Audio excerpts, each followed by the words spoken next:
সারাদিন বাড়িতে বসে থাকা, কাজ নাই কাম নাই। যেদিন থেকে এই বাড়িতে বিয়ে হয়েছে সেদিন থেকে যদি একদিনও সুখ পাই, জীবনটা চলে গেল। এত লোকের মরণ হয়, ওর মরণ হয় না। সামনে মেয়ের বিয়ে, সেদিকে কোনো খেয়াল নাই, আবার হইছে যত জ্বালা। মা, তুমি তো ভালো করেই জানো আব্বা শরীর খারাপ, তাই কাজে যেতে পারে না। বাপের কথা বলেছি আর অমনি গায়ে ফুসকা দিল। সামনে তোর বিয়ে, ছেলের বাড়ি থেকে তো একগুচ্ছ জিনিস চেয়ে বসে আছে। এইভাবে বসে থাকলে এতগুলো জিনিস কোত্থেকে জোগাবে?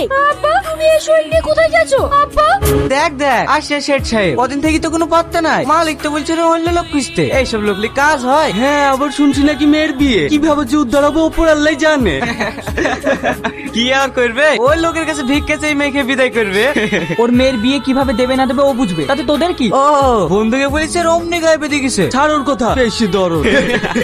দুদিন থেকে কোথায় ছিলি? দুদিন থেকে কোথায় ছিলি? তোকে আর কাজ করতে হবে না। বাবু, সামনে মেয়ের বিয়ে। তো আমি কি করবো? যা এখান থেকে, তোকে আর কাজ করতে হবে না। কি ব্যাপার, ছেলের বিয়েতে খুশি না মনে হচ্ছে? খুশি আর অমনি হবে? বিয়েতে শুধু মেয়েটাই দিয়েছে, তাছাড়া কানা করে কিছুই দেয়নি। জানি বৌদি, ওই বাড়ির পাশেই দুধ দিতে যায় রোজ। গ্রামে সে চিনতে মেয়েটার বিয়ে দিয়েছে। ওর কোনো কিছু দেওয়ার মতো সামর্থ্য আছে নাকি?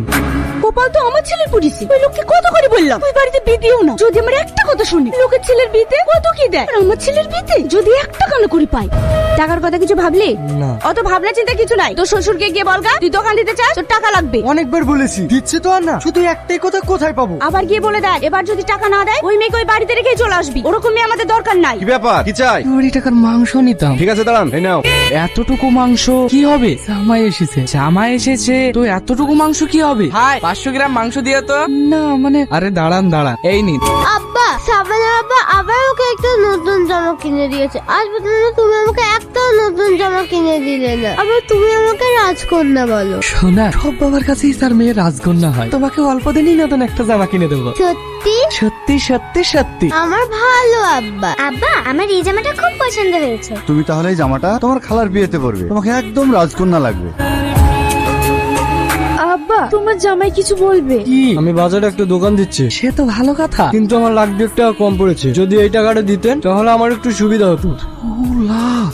এতগুলো টাকা আমি কোথায় পাবো? তার মানে আপনি দিতে পারবেন না, তাই তো? দেখো বাপ, তোমাকে দিতে পারলে তো আমরাই খুশি হতাম, কিন্তু আমাদের অত সামর্থ্য নাই। সামর্থ্য নেই, তুমি এর বিয়ে দিয়েছেন কেন? দেখুন, আমি একটা সোজা কথা বলছি, এই টাকা আমার চাই। যদি দিতে পারেন তাহলে ভালো, আর যদি না দিতে পারেন তাহলে মেয়েকে ঘরে পোষেন। জামাই যেও না জামাই। মা, আব্বা, তুমি কি অবস্থা করেছে তো?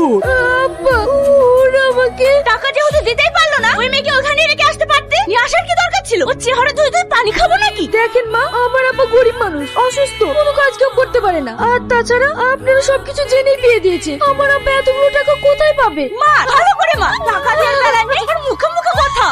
মামা, তুমি আমার রাজকন্যা না? আমি আছি তো। হে আল্লাহ, তোমার কাছে আমার শুধু একটাই প্রশ্ন, তুমি কেন আমাকে গরিব পাঠিয়েছো? আর কেন এই গরিবদের মধ্যে তোমার এত অভিশাপ? আমি কেমন হতভাগা হয়েছে আজ পর্যন্ত তার এই রাস্তি দিতে পারি। আমি আর পারছি না আল্লাহ, আমি আর পারছি না। আমি তো এখানেই রেখেছিলাম, ভালো করে খুঁজে দেখো। দেখেছিস তো জিনিসটা যাবে কোথায়? তোমার সাথে কিছু কথা ছিল। আপনাকে তো ঠিক চিনতে পারলাম না। আমি তোমার শ্বশুরের পরিচিত। কিছু বলবেন? হ্যাঁ, তোমার শ্বশুর 2 লক্ষ টাকা পাঠিয়েছে, ধরো। টাকা? তবে তোমার শ্বশুর মশাই একটা শর্ত দিয়েছে। শর্ত? কি শর্ত? তুমি মেয়েটাকে আর কখনো কষ্ট দিও না। না না। কারণ তোমার শ্বশুর মশাই আর নেই। মানে? এই টাকাটা তোমার শ্বশুর নিজের কিট বিক্রি করে দিয়েছে।